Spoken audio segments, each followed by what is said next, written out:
չի հավաքում։ Այդ դեպքում դուք ինչ հաշվարկներով եք ստացվում այս ընտրություններին, սա առաջին հարցից է, երկրորդ խաղաղության հետ կապված է,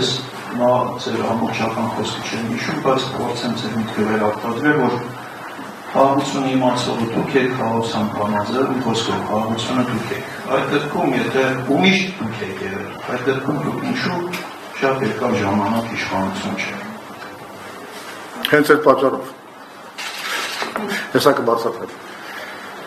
Լավ, առաջի հարցը թե սոցիոլոգիական հարցումները եւ այլն եւ այլն։ Նայեք, ցավոք սրտի Հայաստանում ձևավորվել է շատ անառողջ քաղաքական համակարգ։ Դա երկար տարիների քաղաքական process-ների հետևանք է, բայց այդ համակարգը այնպիսին է, որ ըստ էության մրցունակ են դառնում մեր ընտրական համակարգում միայն այսպես կոչված փողավոր մասնակիցները, այսինքն մարդիկ, ովքեր այն գլխից հարուստ են եւ մտնում են ընտրապայքարի մեջ։ Դա անառողջ քաղաքական համակարգ է։ Այդ նույն մարդիկ ձևավորում են սոցիոլոգիական հարցումները, այդ նույն մարդիկ տիրում են լրատվամիջոցներին եւ սոցիոլոգիական մանիպուլյացիաներով, եւ լրատվական մանիպուլյացիաներով ստեղծում են ժողովրդի մոտ մի պատրանք, որ ահա մենակ այս ուժերն էլ հենց կարող են մտնել պարլամենտ։ Եվ բնականաբար դա աշխատում է, որովհետև ժողովուրդը մեր եւ ամբողջ աշխարհում է այդպես, բայց հիմա հատկապես Հայաստանում է դարձել դա վարվելակերպ, ժողովուրդը անցնում է այսպես կոչված ստրատեգիական քվեարկությանը։ Այսինքն, ստրատեգիական քվեարկության իմաստը որն է։ Ինքը ասում է, հա ես այս կուսակցությանը հավատում եմ, շատ լավ կուսակցություն է, իր գաղափարները շատ լավն են, բայց մեկը ինքը չի անցնելու, ավելի լավ է ես գրամ հաղթողի ճամբար կամ պարլամենտ անցնողի ճամբար, թեկուզ դա իմ սկզբունքներին չի համապատասխանում, թեկուզ նրա ծրագիրը ինձ դուր չի գալիս, բայց ես ուզում եմ լինել հաղթողների ճամբարում։ Այո, կա այդ ֆենոմենը։ Բայց գիտեք ինչ, եթե մենք մեր համակարգը թողենք, որ այս հիվանդությունը զարգանա, դա Հայաստանի համար երբեք ոչ մի լավ բան չի բերի։ Եթե ուզում եք իմանալ, ես կարող եմ ձեզ ասել, ընդունեք մեր հայտը նաև որպես փորձ նման հիվանդ համակարգը ջարդելու առումով։ Այո, մենք փողի դեմ հանում ենք մեր գաղափարները, հանում ենք ճիշտ լուծումները, հանում ենք ռազմավարությունը, ռազմավարական հաշվարկը։ Ասում ենք հասարակությանը, դատեք ինքներդ եւ ձեր քվեարկությամբ փորձեք կոտրել այս հիվանդ արատավոր մեխանիզմը ընտրությունների, որ ձևավորվել է Հայաստանում։ Մենք նաև այդ ենք անում, մենք այսօր փորձում ենք դա էլ կոտրել։ Եվ ես կարծում եմ դա շատ լավ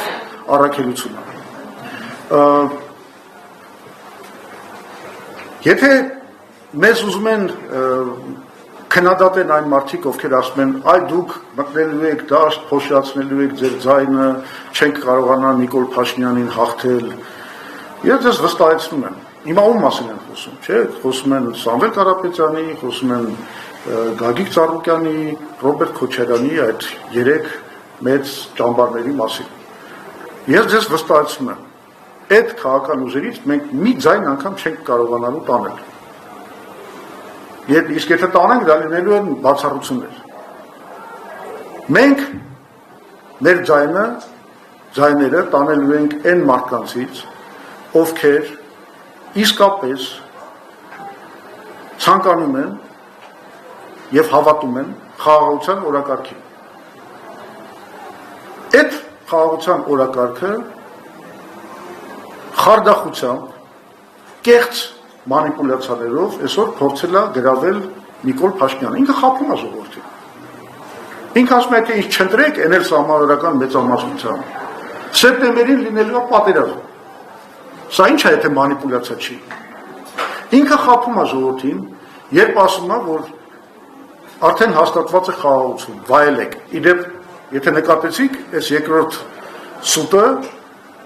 լրիվ հակասում է առաջի սուտին։ Որտեվ Փաշինյանը պիտի կողմնորոշվի, սեպտեմբերին լինելու է պատերազմ, թե արդեն կա խաղաղություն, որը մենք պետք է վայելենք։ Դա էլ չի կարողանում։ Ինքը խափում է, երբ որ իրան ներկայացնում է որպես խաղաղության կուսակցություն, որովհետև կա փորձաշրջան մեծ, դա իր 8 տարվա կառավարումն է, որի ընթացքում ինքը բերել է 10 բախում Ադրբեջանի հետ, դրանցից 3-ը խոշոր պատերազմական հակամարտություն Ադրբեջանի հետ, որոնց բոլորի ընթացքում մենք ունեցել ենք աղետալի կորուստներ։ Կորցրել ենք մարդկային կյանք, կորցրել ենք տարածքներ, կորցրել ենք Արցախ, կորցրել ենք արժանապատվություն եւ պաշտպանունակություն, սա էլ է կարևոր։ Ամեն անգամ ջարդվելով մենք պաշտպանունակությանը նահանջ ենք ունեցել։ Հիմա այս մարդը, որի ապացուցված բանը, ինչ ասեմ, անցյալը որպես իշխանավոր պատերազմն է,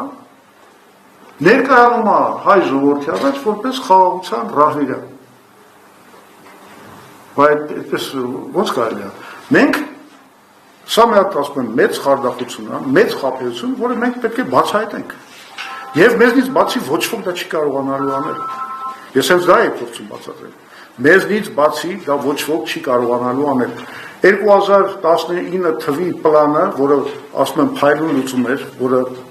կբերեր մեզ իսկապես արժանապատիվ խաղաղություն եւ Արցախը մինչեւ հիմա Քելբաջարով Լաչինով կմնար մեր վերահսկողության տակ, այդ պլանին դուրս եկան դեմ ամբողջ քաղաքական դաշտով բոլորը, Փաշինյանից սկսած, որը այն ժամանակ եթե հիշում եք Լեռնային Ղարաբաղ Արցախի հանրապետության նախագահի տեխնացուների առաջ ուլտիմատում դրեց, որ գնացեք բոլորդ եւ դեմ խոսացեք այդ պլանի դեմ, եւ Ստեփանակերտում են ժողովները, որ բոլոր քաղաքական ուժերը հավաքվում էին եւ մերժում էին այդ դավաճանական բանը պլանը։ Այդ ժամանակ մենք էինք ասում, որ պետք է լուծել այս ամեն ինչը այդ հիմքի վրա։ Ես սա ինչ եմ ասում, ոչ թե գլուխ գովալու համար։ Ես ասում եմ հետեւյալը, այդ ուժերը չեն կարող իրան քննադատել։ Այն ուժերը, որոնք այն ժամանակ մերժել են այդ պլանը, չեն կարող բացահայտել ճշմարտությունը Նիկոլ Փաշինյանի ցախողումների մասին։ Մենք կարանք, մենք ունենք դրա բարոյական իրավունքը։ Մենք կարանք, սա մեր առաքելությունն է, մեր եթե կուզեք գործառույթը, ֆունկցիա, մենք սրանից իրավունք չունենք խուսափել, մենք պիտի գնանք եւ բացատրենք ժողովրդին ինչ ա եղել։ Ճշմարտությունը չասենք, ժողովրդին ճշմարտությունը իմանալու հնարավորությունը չտանք, ես կարծում եմ սա բան է, պարտավորություն է։ Եվ մենք դրա համար գնալու ենք այդ ուղղությամբ, փոշիացման մասին խոսակցում են, մերժում են, եթե ձայն տանելու ենք, ասում եմ, այն պոտենցիալ ձայնը, որը կարող է գնալ Նիկոլի կողմը, Նիկոլ Փաշինյանի ճամբարը, եթե այդ մարդիկ խաբվեն եւ ենթարկվեն իր մանիպուլյացիաների։